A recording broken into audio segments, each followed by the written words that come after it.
This is TWiT. Okay, Ron, right. you Yes. bought the Pixel Watch. When did you get it? I got it last Thursday, I want to say. Okay, so last Perhaps. Thursday. That's you. So you've been wearing it all through the weekend. You've started your week off with it. I'm super curious to hear your thoughts on the Pixel Watch. All right. Well, I've been thinking about this a lot. I'm going to break it down into overall kind of hardware, kind of how it feels, how it looks and all that sort of stuff. And then practical use and that sort of thing. So how it looks, I think it looks great. Yeah. I think the watch itself looks awesome. I think the band feels comfortable and it's not too, it's not too restrictive. I didn't get any other bands or anything like that. I've got the rubbery one that it comes with or whatnot, I think the display, I like the round. I know you were concerned about the rounded glass. I like it. I love it. Yeah, don't get me wrong. I love it. It's just I'm concerned. I was a little concerned about the crown, but the crown feels great and works great. The physical buttons on the right side, the one button above the crown and that sort of thing. Yeah. I thought all in all, from a hardware perspective, really nice. I was worried that it was a little thick, to be honest, because when you're holding it like the way you're holding it now, don't put it on your arm, but to our video viewers, he's kind of lift it up and turn it to its side. It's kind of bulbous towards the back with that with the flashing green light for the heart rate monitor and all that stuff. But when you put it on, it kind of, I don't know what kind of happens, but it kind of merges with your wrist and it doesn't feel that thick. I totally agree. Yeah. I feel like the profile on this thing when it's on my wrist feels about as flat and contoured as any wearable, smartwatch wearable that I've had on my wrist before. More so. So hardware wise and how it feels good. Thumbs up. So now software wise, and this kind of ties back into the hardware side of it. I actually think, and I've got big fat fingers and I'm a big fat man and there's all this sort of stuff. I feel like the display is too small. I have a very hard time navigating the whole thing. And given that even when you open it up, it's done in black, but if you click on the crown there, you're doing it there as you're scrolling up. When you're scrolling through a list like that, you can see the black frame of non-display, which is pretty thick around it. And you actually don't, it's deceiving in that, I was I've got less screen real estate than I thought I did here. So the rounded edges make you think that you're going to see the display all the way to the edge, but you can see the border as I'm kind of swooshing back and forth. I got to say, the border bothered me. Is very really thick. Bugged me. As much. It's absolutely bugged me as it's been very challenging to do just the simple things that I want to do with it. Now I understand that it has a keyboard, which is maddening to use. It has Gboard, which you can swipe to type with, which is pretty good. But what they want you to do, the phone's got a microphone, it's got voice search and voice and stuff, all that sort of stuff. It wants you to talk to the device. I don't feel comfortable doing that. I'm in a house with 2 kids and a wife, and when I open my mouth, someone's like, "What? What are you saying?" Everyone thinks they're talking to you. So I can't be talking to it like Star Trek as much as I would like it to be. So I actually found navigating the UI and using it to be frustrating. Specifically, and I've had 2 experiences with it since I've gotten the watch last Thursday. I've just been wearing it to tell time, to look how many steps I walked, to get notifications. That's all been fine. The real test for me was actually earlier today, where I went for a run for the first time with it. And I got the LTE version so I could leave my phone at home. The idea being that I could get messages, I could do everything. I could just take my phone, I could pair my Bluetooth headsets to the watch and just go for a run and not have a problem. And this is where I ran into I have 2 major problems with it. This is where I ran into the first of it. First and foremost, software. I use Pocket Casts for my podcasts. Guess what doesn't have a Wear OS app? Yet. yet or ever. Who knows? Like, I mean, I know we love our friends over at Pocket Cast, but you know, right now they got like, we're lucky they're still alive. They got, you know, they got bought by Automatic after the debacle of the NPR thing. And, you know, who knows what Automatic's doing with it. I haven't heard anything about a Wear OS app coming for Pocket Cast at all. I don't know if you have or not. No. But no. So right out of the gate, I'm like, crap, how am I going to listen to my podcasts, right? It came with an app called Wearcasts, which I'm like, okay, I'll use that. It comes with Spotify, but those who listen to the show know I don't use Spotify. I could go to Spotify for, like, basically buying this watch for the purpose of running and listening to podcasts while I'm running now changes how I need to manage my podcast, which bothers me to no end. Yeah. Right. Yeah. And so what I found myself doing last night was using Wearcasts to download to subscribe to some of my podcasts and downloaded. And it was 20 minutes of the most frustrating experience I've had in my life. Right. Because the app itself on the watch isn't great. Typing in the name of these very specific podcasts and like getting mixed results. Like sometimes the search worked, sometimes it didn't. It taking forever to sync the feed. Downloading episodes, like I was never sure that it completely downloaded or not. Like I don't know whether I went to download an episode and it's like downloading over Bluetooth takes time. I'm like, right, but I added Wi-Fi to to this. Why isn't it using Wi-Fi or using LTE? Why is it doing it via Bluetooth? Right. Mm-hmm. So like and maybe because I'm a novice and I haven't quite figured all this sort of stuff out, but like navigating the connection state of when it's on Wi-Fi or on Bluetooth or whatever was very frustrating. I finally was able to get a couple podcasts downloaded. I was delighted when I went through the Google Play Store and that Adidas Running, which is the running app I use, has a Wear OS app. I'm like, great. So I installed that. I was like, awesome. And so this morning I went out for a run and first I had issues with my Bluetooth headsets not maintaining the connection, which I don't know if that's the Bluetooth headsets or the phone or whatever. By about a mile into a 4-mile run, it seemed to have locked in and solidified and wasn't a problem. And I don't know if it was because proximity to my phone or whatever it was, but the further away it got from my house, the better the Bluetooth headsets were.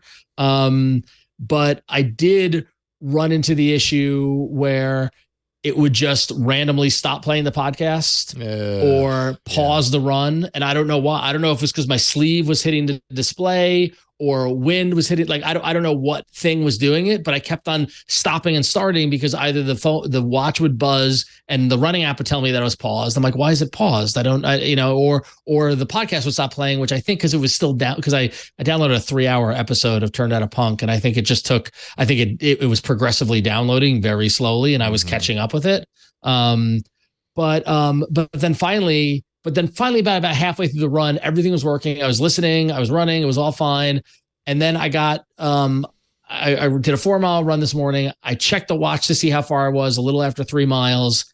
I got home and I opened up the watch because I wanted to see if the run would sync with the running app on my phone. Mm-hmm. And I go to open the Adidas running app and it just says, start a new run.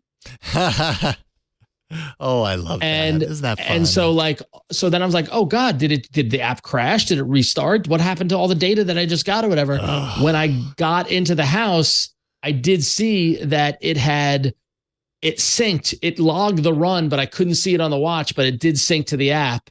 But it stopped at 3 miles. Something happened in that last mile that either the app restarted or something happened. I didn't get the complete, you finished the run, all the stuff on the watch. Yeah. And I had to manually add in the extra mile and the extra time on the app itself. So I didn't completely lose the data, but it wasn't smooth and nice, right? Well, and you didn't complete it. Yeah, it wasn't complete. So yeah, you didn't lose the data. You did lose some of it. And that's still not okay. Yeah. So frustrating start to say the least. I'm going to go out and run again this week and I'm going to use the Fitbit app this time instead of my app, instead of the Adidas app to see what happens with that whole thing. But I don't want to switch to Fitbit. Like I want to stay with Adidas. And so a little bit frustrating. So that was my problem number one. Problem number two, which Jason, I recall when we were talking about the Pixel Watch, which you were worried about, battery life is not great. Not great. I totally agree. So I had it 100% charged when I left for a run this morning at 6:30 in the morning, and I've been wearing it all day since then. And so now it's 9:00 at night here in New York. So it's 14 hours or so, and I'm down to 14% battery. No, sorry, 24% battery, which isn't that bad for, for Better. being at home. I went to the city on Saturday. I put on the watch on Saturday morning at like 10 a.m. and then went the whole day. I did stuff with my kids, blah, blah, blah. Then I went to the city, went to go see a band. And right around 10 o'clock at night, the phone was the watch was at 4% battery and telling me to turn it off. So, and that was being out in the world and using stuff and stuff like that. And then I was like, oh, well, I left Wi-Fi on and I went to go turn Wi-Fi off. And it's like, no, we only use Wi-Fi when we need to. We'll manage your battery and all this sort of stuff. And it barely made 12 hours. 12 hours. Yeah. Oof. So that's rough. All in all, on a rating, what rating scale are we using? What do you want to use? Letters, numbers? What do you want to do? I don't know. Sure. Let's do 1 to 10. Yeah. 1 to 10. Let's do 1 to 10. Yeah. So 1 being the worst, 10 being the best. I will give this a 6. That's kind of where 6. I was 5. thinking you were gonna land. Yeah. So I like it. I want to use it. I don't feel like Wear OS has really dramatically evolved since I wore the Chew Watch all those years ago. Well, that says something right there. Yeah, but makes me wonder, like what would it need to do to feel like it has evolved? Then what is lacking? Is it the battery? Is it the actually as I'm thinking about it, it sounds like the kind of like the coordination between the apps and that whole experience is just not as tightly defined as we would hope these things would be years after Google started doing wearable development. Yeah. That's kind of at the end of the day, that really seems to kind of summarize the challenges that you've experienced. And that's, I would say that would be super frustrating to me too. I've been wearing my Pixel Watch, I'd say off and on. I mean, the last month of my life has been very different, let's just say. Yep. And so, I haven't been in my normal mind of like putting these things on, religiously every morning, taking them off at night, really, really noticing. The only thing, so I haven't been using a lot of the apps in here. I've really just been using it as a watch and, getting notifications, again, that notification kind of triage aspect, I really like the haptics on it, by the way. I do too, actually. I do like the haptics. When I get a call or a message comes through, it's really apparent the way the watch vibrates. Like it's a nice solid feeling haptic, and I know when a call's coming through, it's really tight. And so that's really great. One thing that I've noticed is the crown that sticks out, which I actually like using to scroll. Sometimes it's kind of satisfying to just go like this instead of like going here and and messing with the screen. And I hate that I have my 2-factor on right now because it's totally bugging me. Sometimes it's nice to just scroll with the crown, but when I've got this on my wrist and I'm just doing everyday normal things, every once in a while, I think that happens. And when it does, it pulls. Of course, right now it's locked, but when it's unlocked, it will pull up a menu. And I won't notice for a while, and then I'll look down and that menu will be on there persistently. And I try and like back out in order to get that menu to go away. And it like goes back out and then it comes right back and goes back out and comes right back. And it's so frustrating. It's like, okay, what magic do I have to create here? I end up swiping all the different ways just to get it to like take me to the home screen. And eventually I get there, and and I tried to like recreate it earlier today. I was like, okay, so why does it do that? How am I getting there? And I couldn't recreate it. So it's really hard for me to know exactly why that happens, but it happens when I'm just in the world doing normal things. And then I look down at my watch and it's in this strange position of showing that menu and it won't go away. So I don't know how it does it, but it does it. And it's done it to me multiple times. And when that happens, I'm like, okay, this is ridiculous. I just want to go to the home screen, and I'm pushing the back button. I'm doing the thing that it's supposed to take me there, and it's totally confused and it's not working. So that's a little frustrating, but a little frustrating. Really, yeah. A little frustrating, I feel like, sums up the experience. And that said, like I haven't had a wearable in years. I haven't used Wear OS in years. I'll probably get to it. I still got to figure out how the handoff between the phone and the watch works and exactly what syncs and what doesn't or whatever. Yeah. But the podcast problem is a real problem. I know somebody in the chat room said that Pocket Cast used to have an app. Yeah, cousin of Josh said Pocket Cast used to have an app, but it went away for Wear OS 2. Honestly, if Pocket Cast brings it back, that solves 90% of my problems, and I'll be happy. And right? they will. I don't have to. They will. Yeah, hopefully. Will they? I don't know. I'm pretty convinced that they will, but I guess I don't know that for sure. I don't know. Yeah, because they're good. No, I don't know. I have no basis for knowing that they will, but I'm hopeful. I'm optimistic, I suppose. Cool. Okay, so then at the end of the day, are you in a position right now where you're like, God, I made a mistake getting the Pixel Watch, or are you still like, I like it? No, I'm not like, oh, I got to sell this. I wasted my money. Like, no, I'm going to give this a shot. I liked being out, and like I was at, like Saturday night, I was at a show, and I was, and getting, text from my wife, and I didn't have to take my phone out. I could just look at my watch. Like, that's cool. I like that. It's, I'm going to check out Todoist with the app they made with Flutter, we talked about that, how they did a whole thing. I'm going to check out, I want to see how this can improve things more than just notifications. I'm not that big of a health nut, so I'm not delving into I'm not like, that's the other thing with the battery life. Like, I'm kind of curious about the sleep metrics, but Jesus, I've got to charge it before I go to bed. Yeah, right. Weird, when does it go on the charger if you're meant to wear it during the day, and then you're also sleep tracking at night? Yeah, that's a really great question. Yep. It never gets charged. It charges through the pillow. Not really. Yeah, but I mean, all that aside, I love the design of this thing. I just think it's a really slick looking design. Yeah. iFixit did a teardown, and they showed the inside, and the inside is not nearly as slick looking as the outside. They kind of pointed out in the teardown that this is 100%. This is a first gen device. It has super first gen vibes all the way through on the inside. From a repairability standpoint, some of the tape and the glue that they're using and everything is kind of like, what is going on here? So hopefully they improve that as well, because even though that's stuff that the majority of consumers don't see, I think it kind of, I don't know, maybe I'm wrong, but I think it speaks to the respect that a company like Google puts into it. Yes, like, that plasticky battery pack just is not not that endearing on a supposed high level device. So I don't know. I feel like I think Google will get there, but it's kind of a sign of how much Google respects its own device if they can get the insides looking as good as the outsides. That speaks to longevity and a whole lot of other things too. So. But this is, at the end of the day, this is a Gen 1 device. So, I suppose they're allowed to make that mistake. Just hopefully next year they improve. But I like the design, and I think there's something to be said for that. Yeah. I do think it's silly that it's a separate wireless charger than the phone. Yeah. I think that's silly. A lot of the watches ship with their own little charging puck. I wasn't too surprised about that, to be honest. Right, but if you're doing a